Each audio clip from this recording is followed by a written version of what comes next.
Mauro, você estava no Maracanã ontem, viu a partida, portanto, ao vivo. Foi o melhor jogo do Flamengo, você acha? E o Tite finalmente admitiu que a briga agora é pelo título, né? 1-0, golaço do Arrascaeta. Você estava lá. Toda vez que o Flamengo faz um bom jogo, a gente discute se foi o melhor jogo, né? Mas eu vou repetir o que eu já tenho dito. O Flamengo jogou bem contra o Grêmio, o Flamengo jogou bem a primeira partida contra o Fluminense na final carioca, o Flamengo jogou bem no mata-mata da Copa do Brasil quando eliminou o Fluminense, o Flamengo jogou bem contra o Palmeiras, o Flamengo jogou bem ontem. Acho que ontem nem tão bem, porque a primeira metade do primeiro tempo, né, foi do Bragantino. O Bragantino, com 20 minutos, já tinha finalizado 5 vezes, o Flamengo só tinha chegado uma vez. É um time que é muito bem treinado, é muito organizado, é muito competitivo, né? E que agride o adversário. Não é uma equipe que fica se defendendo, pelo contrário, sobe para fazer a marcação lá no alto. É um time difícil de ser batido, de fato, né? Eu acho que ontem o importante é que o jogo foi muito bom, né? Duas equipes buscando resultado, precisando da vitória. Poderia ter sido a vitória do Bragantino, não seria nenhum absurdo. O time teve chance de abrir o placar e acabou o jogo sendo resolvido pelo Arrascaeta, que depois de quase 4 meses fez um jogo inteiro, 90 minutos. Eu venho falando sobre isso há algum tempo. Não é possível um jogador como ele ficar jogando 60 minutos. E dessa vez jogou a partida inteira. Quando faz o gol, já havia passado esse período, né, de uma hora e pouquinho de futebol, que é 15 a 20 do segundo tempo, quando ele costuma ser substituído. E quando sai, geralmente já sai meio, né, se arrastando ali. Você vê que o cara cai de rendimento claramente, muitas vezes faz um bom primeiro tempo, como foi contra o Fluminense. O que surpreendeu foi que ele voltou de viagem, essa coisa toda, foi para a seleção do Uruguai, e justamente nessa semana mais movimentada e tudo mais, ele acabou jogando o jogo inteiro, e acabou decidindo. E é o jogador que precisa, tecnicamente, liderar o Flamengo para a tentativa de arrancada, vencendo todos os jogos, porque as outras estrelas não estão em alta. O Everton Ribeiro é reserva, o Gabigol suspenso ontem é reserva, o Bruno Henrique ontem entrou bem, mas as últimas partidas não foram boas, no momento ele também é reserva, e tanto o Cebolinha como o Luiz Araújo, esses jogadores que ganharam espaço, eles não têm esse protagonismo, nem se espera muito deles nesse sentido. Pode circunstancialmente decidir um jogo, mas para uma sequência vai passar por ele. E o Tite está montando o time de uma maneira que ele fique mais à vontade, né? E a diferença também que vale ressaltar da saída do Thiago Maia, como joga mal o Thiago Maia há um tempão, é impressionante, como erra, como ele e Mateuzinho, que dupla, hein? Para brigar ali, quem consegue ser pior? É impressionante, assim, de escolhas erradas, passes simples que acaba errando, é até meio bizarro. A diferença dele em campo, né, naquele papel, é quando tem um Pulga, com ele ou sem ele. E a jogada do gol passa pelo chileno, mais uma vez, né, que jogou também data FIFA e acabou sendo super importante porque participou da jogada do gol da vitória. E ontem choveu um absurdo, ontem aqui no Rio, das 6 da tarde em diante. Na hora do jogo a chuva já tinha diminuído. Choveu muito, muitos lugares alagados e tudo mais. E foram 57 mil pagantes. E ontem a torcida do Flamengo foi exemplar também. Apoiou muito, o tempo todo, uma torcida participativa. Ontem a Fla-Selfie, acho que a Fla-Selfie, ela não. Acho que todas as torcidas é selfie, né? Que você sabe, tem a torcida. Tem as torcidas jovens, tem as torcidas chope, que é aquela, não sei lá, chope, não sei lá, manguaça, né? Sempre tem isso, né? Tem aquelas torcidas rasta também, tem vários tipos de torcida organizada. E tem a torcida selfie, que é um cara que não entende nada de futebol, que vai lá, põe uma camisa de R$450 e fica fazendo selfie. Pô, meu time tá perdendo, selfie. O time tá perdendo, instagramiando. Esses caras não gostam de chuva, que ontem eles não estavam lá, não. Pelo menos eu não vi. Se estavam, eram poucos, com aquela capinha, né, para você molhar, para molhar o tênisinho novo também, naquela aguaceira toda. Mas a torcida ontem do Flamengo foi bem também e foi uma vitória importante. O Tite, eu acho que ele está certo, cara. Se ele chega no Flamengo falando que vai ser campeão, a encheção de saco do politicamente correto vai pegar em cima do cara. Então ele tentou dar um migué. O Abel Ferreira falou que o Botafogo era campeão quando perdeu para o Botafogo no primeiro turno, pô. Por que o Tite tinha que chegar de bonitão e falar, como diria Lúcio de Castro, né, o cara que entra no salão atirando no xerife? Eu vou ganhar esse negócio. Ele foi na dele, foi maneiro, foi com calma. Agora ontem é impossível, seria até um ato dissimulado dele dizer que não vai brigar pelo título. Está 2 pontos atrás do Palmeiras e 1 ponto atrás do Botafogo.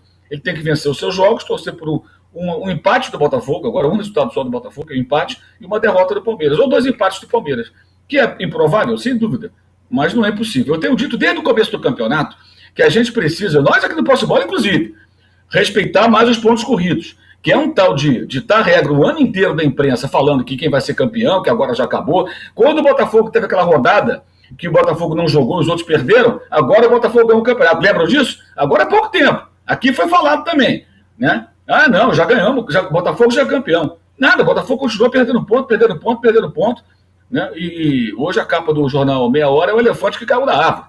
Não sei se vocês viram, né? Que é uma piada que rola há um tempão. Aqui no Rio, o pessoal, o Botafogo é elefante da árvore, vai cair qualquer hora. Caiu, né? E o Botafogo dificilmente vai vencer seus jogos. Então, se o Flamengo vencer os jogos dele, passa pelo Botafogo, acho que vai acontecer. Mas o Palmeiras é outra história. São 2 empates e uma derrota. Acho difícil o Palmeiras dar esse mole. Mas a obrigação dos caras é correr atrás. Né? E como dos vários jogos que o Flamengo perdeu ponto, tem os 2 com o Tite. A derrota para o Grêmio, que foi vergonhosa, 10 gols sofridos em 10 minutos, e a derrota para o Santos. O jogo estava 1-1, o Rossi falhou, o Flamengo tomou um gol no final. Aquele pontinho faz falta demais. Se tivesse aquele pontinho, o Flamengo dependeria só de um empate do Botafogo e um empate do Palmeiras. Seria muito mais viável imaginar o Palmeiras empatando do que perdendo um jogo. Então, como aquele ponto faz falta, como aquela falha do goleiro, e a atuação muito songamonga também do time, com um homem a menos, mas sem ter algo mais, ela acabou pesando barbaridade. Muito bem, eu falei melhor jogo do Flamengo, ô Arnaldo, porque o adversário era muito duro ontem. Foi um jogão, na verdade. De fato. Agora... Oi. Não, eu só queria fazer um registro aqui, que eu acho que o filho do Tite está tomando fosfosol, alguma coisa. Isso. Ele está crescendo, a horas vista. Fosfosol era Vitaçai. Vitaçai, era o Pelé que fazia propaganda, né? Pelé que fazia o Fosfosol é para a cabeça. Ele está em idade de crescimento aí desse filho do Tite, é impressionante. Na academia com o Daronco, ele tá com o Daronco. É isso. Atualmente é o Whey Protein que os caras usam. Whey. Creatina. Ele tá forte, imagina. Tá fortinho, ele deve ficar pensando na tática. O Tite foi você, foi tu, porque ele colaborou lá com as mudanças e tal. Agora, Arnaldo, eu falei sobre o melhor jogo porque o adversário era muito duro. Foi um jogão, na verdade, né? De fato, o Bragantino teve chance no primeiro tempo. Foi um jogo muito duro para o Flamengo e eu entendo que foi o melhor porque ganhou de um adversário, talvez um jogo mais duro do Flamengo na era Tite aí, e ganhou. E aí, Arnaldo, você falou ontem para mim, eu vou revelar aqui para todos, foi a vitória do treinador. Você gostou muito da atuação do Tite, mas vou te deixar desconfortável sim. O jogador de lampejos, Arrascaeta, foi lá e pimba, resolveu o jogo. O jogador de lampejo também pode ter lugar no time, resolver jogo. Exatamente. Não é uma contradição, é uma afirmação. É um jogador de lampejos, jogador decisivo que precisa estar inteiro para, em algum lampejo, decidir o jogo. O detalhe é que ele não jogou na data FIFA, né? Então ele tinha uma condição física, o Pulgar jogou e teve que entrar só no segundo tempo. E na verdade, tem sido o jogador mais regular desse Flamengo irregular na temporada. Mas vamos lá. Em relação ao jogão, foi o melhor jogo do Maracanã desses 3 seguidos, desses 3 jogos de 1-0, desde Brasil e Argentina. Foram 3 jogos interessantes. Brasil 0, Argentina 1, Fluminense 1, São Paulo 0, Flamengo 1, Bragantino 0. Assisti os 3 jogos bons no mesmo estádio. Agora esse jogo do Flamengo e Bragantino foi muito bom, de fato, porque no primeiro tempo a vitória do treinador foi a reação do treinador, né, Tironi? Porque quem deu as cartas no primeiro tempo, como o Mauro falou, foi o Bragantino do Caixinha. E deu as cartas jogando com um zagueiro só, o Léo Ortiz, contra o Flamengo no Maracanã. Os outros 2 eram laterais nas zagas, fazendo dupla função. O Bragantino deu um nó no Flamengo. O Flamengo não viu a bola no primeiro tempo. E aí, acho que daí tem a situação de ter um treinador com já lastro, com auxílio do filho ou não, chegar no intervalo com o Maracanã cheio, tirar um atacante e botar um volante. Exatamente o que aconteceu. Sai Luiz Araújo, entra Eric Pulgar. E a troca dos laterais direitos, Mateuzinho já tinha o cartão amarelo. Então, é aquilo. Aquela ideia do Flamengo do início do ano, do time do quadrado, com um volante só, tal, não sei o quê, ela é cada vez mais pálida. E cada vez que ela fica mais distante, o Mauro falou, só o Arrascaeta daquela turma está em grande fase. Quanto mais o Flamengo fica competitivo nas mãos do Tite, e já estava tentando ficar nas mãos do Sampaoli, mas ele se fortalece novamente. E muitas vezes você, para ganhar de um adversário organizado e bem treinado, você tem que tirar um atacante e colocar um volante, mesmo em casa. Isso mata aqueles comentaristas tradicionais. Pô, tira o volante e põe o atacante. Tá jogando em casa. Foi ao contrário. O Flamengo fez ao contrário no intervalo para equilibrar o jogo. E conseguiu equilibrar o jogo. E aí, no momento final, quando o Bragantino já tinha dificuldades, refez a substituição, né? Lançou o Bruno Henrique, tirou o Thiago Maia e aí conseguiu o gol numa jogada dos gringos da data FIFA, do Pulgar e do Arrascaeta, finalizando muito bem. O Flamengo ganha de um adversário muito difícil. O Flamengo, acho que trabalhou bem, inclusive nos bastidores, para ter essa partida neste momento, na quinta-feira, sobretudo. Isso também faz alguma diferença.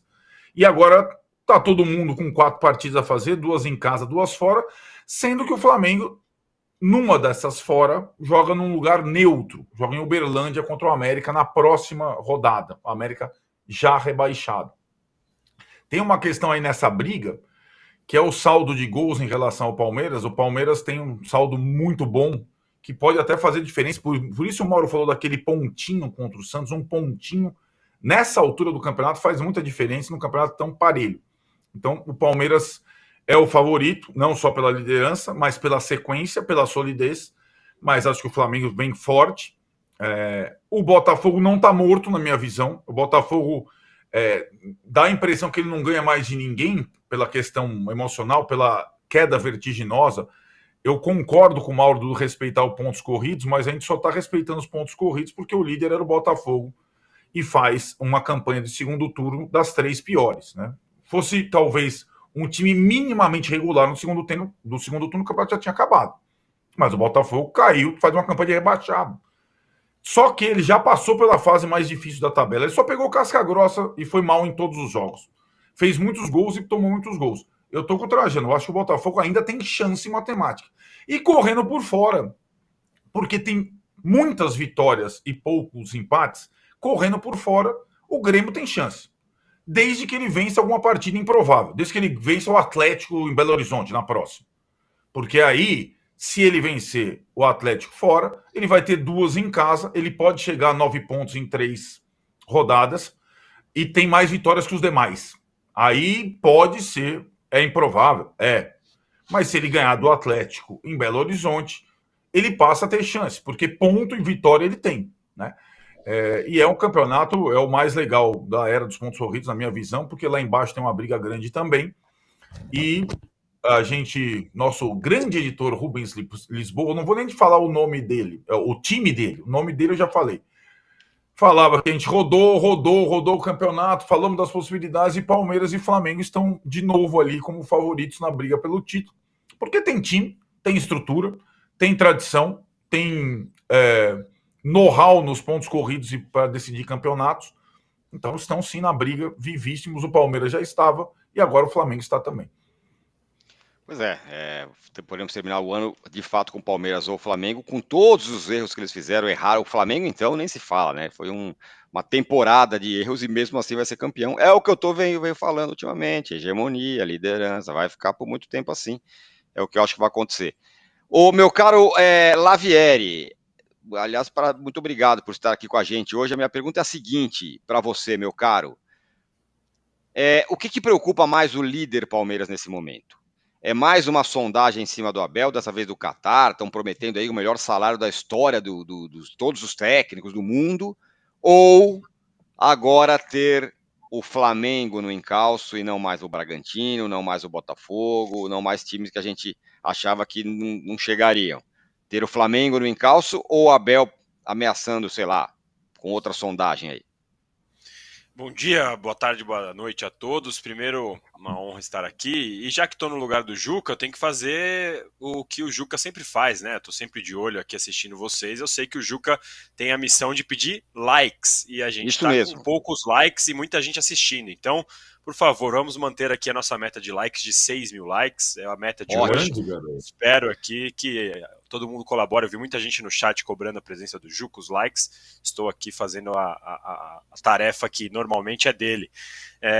Bom, eu acho que o Palmeiras ele precisa se preocupar bastante com o Flamengo. para mim, mais do que com as propostas e sondagens do Abel Ferreira. Esse é o clima que eu tenho sentido, inclusive, no Palmeiras e com o staff do Abel Ferreira, em relação a essa proposta, mais uma proposta que chegou agora do Catar. O Abel Ferreira tem sido sondado algumas vezes aí nos últimos tempos, às vezes por time da prateleira ali C, B ou C da Europa, e ele preferiu continuar no Palmeiras desde então.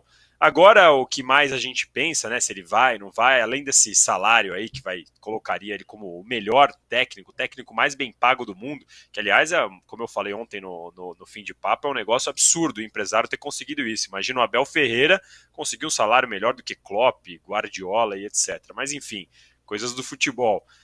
Mas mais do que essa preocupação que a gente vê, né, é porque o Abel ele tem detonado aí o Brasileirão nos últimos tempos, em algumas críticas com certa razão, do calendário e tudo mais, mas é mais do mesmo, né? Ele tem feito isso, como assim, contra o Palmeiras perdeu do Flamengo de 3-0, uma sapecada, ele fingiu que nada aconteceu, a coletiva dele foi tranquila, lisinha, aí ele ganhou o jogo seguinte e atacou todo mundo nos microfones. É quase que um script que a gente já sabe. Então, se o Palmeiras ganhar do Fortaleza no domingo, prepara, vai vir crítica ao Brasileirão, alguma crítica ao calendário, alguma coisa que, assim, talvez para desviar um pouco do foco. O Abel gosta de blindar o Palmeiras nessas situações. Respondendo à sua enquete, eu acho que tem dois times brigando. Acho que só Palmeiras e Flamengo. Eu sei que a gente tem que, como disse o Mauro, né, respeitar os pontos corridos e tudo mais, mas o Botafogo ele fez 14 pontos no segundo turno em 15 jogos, conseguiu ficar atrás até do Curitiba no segundo turno.